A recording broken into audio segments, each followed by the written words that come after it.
I don't want riders and drivers to stress out about this move. This is just part of their game plan to scare, right? To scare and harass. Uber tells its drivers, oh, guess what?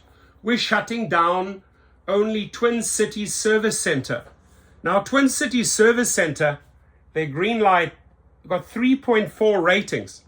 These things are not working. They're just expensive real estate on Uber's books.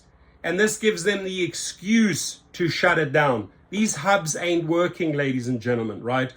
Uber and Lyft drivers have learned very quickly that you don't get anything resolved at hubs, right? They have more security there than actually workers, right? And that's because it's just such a dysfunctional office space. So they shut it down, and that's good. But don't fall for the cheap tricks, right? This is part of their strategy. Oh, look what we're doing. We're shutting down our hub. Shut it down, Uber, Lyft, whatever you can, shut it down. The best is for a driver and for a rider if the companies leave. Let the duopoly leave. Let more companies come in, fight for your business, give riders better rates, and pay drivers better, right? Austin, Texas is the proof. It worked. So it's a good thing. It's a good thing, whether they're bluffing or using strategies like announcing, oh, we're shutting down the hub, right? And then all the little councilmen and councilwomen fall into line. And again, I'm really starting. I'm going to make another video. I really wonder if Uber has a direct phone line to the top, right? Because the behavior of some of these council people, this woman suddenly flipping, switching, Frey doing the lobbying for Uber and Lyft, Governor Waltz, that other Republican guy as well, right? I wonder if Uber has a direct line to the top, and I'll make another video on this. But a letter being sent to drivers says the company plans to close the green light hub in Minneapolis on April the 15th. It is good. It only has 3.4 ratings. They don't get anything done. We know how ineffective, how non-functional these hubs are. And like I said, there's more security there than actual workers. So that's good. That's a good sign. Uber is notifying drivers in Minnesota that it will close its only Twin Cities service center in less than a month. A concrete step towards its pledge to pull out. No, it's part of its. It's part of its like. They're going to use this. They're going to get the media hyped up. They're going to get the riders all, look, we're pulling out, right? They're building the hype. This is one of the big excuses. The letter to drivers from the San Francisco-based rideshare company, head of mobility operations in the United States and Canada, says Uber will close its green light hub in Minneapolis on April the 15th. Good, because your customer service doesn't work anyway. That will leave drivers with nowhere in the city to get face-to-face. What face-to-face help? Seriously, drivers, put at the bottom. Are you getting face-to-face help from the hub? I think it's the only place you can actually pick up a sticker. That's a decal.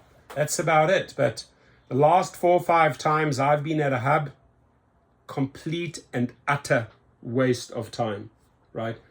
Both Uber and the other major rideshare company, Lyft, are pulling out in response to last week's vote by the Minneapolis City Council to raise pay for rideshare drivers. They're not willing to raise it to the minimum, so they must go. Drivers need to stick together. They'll find a couple of little defectors, couple of little drivers that are doing their rounds and doing interviews. That's all orchestrated by Uber and Lyft, right? Got to question the timing. Why are all these little midgets, minions coming out at this time?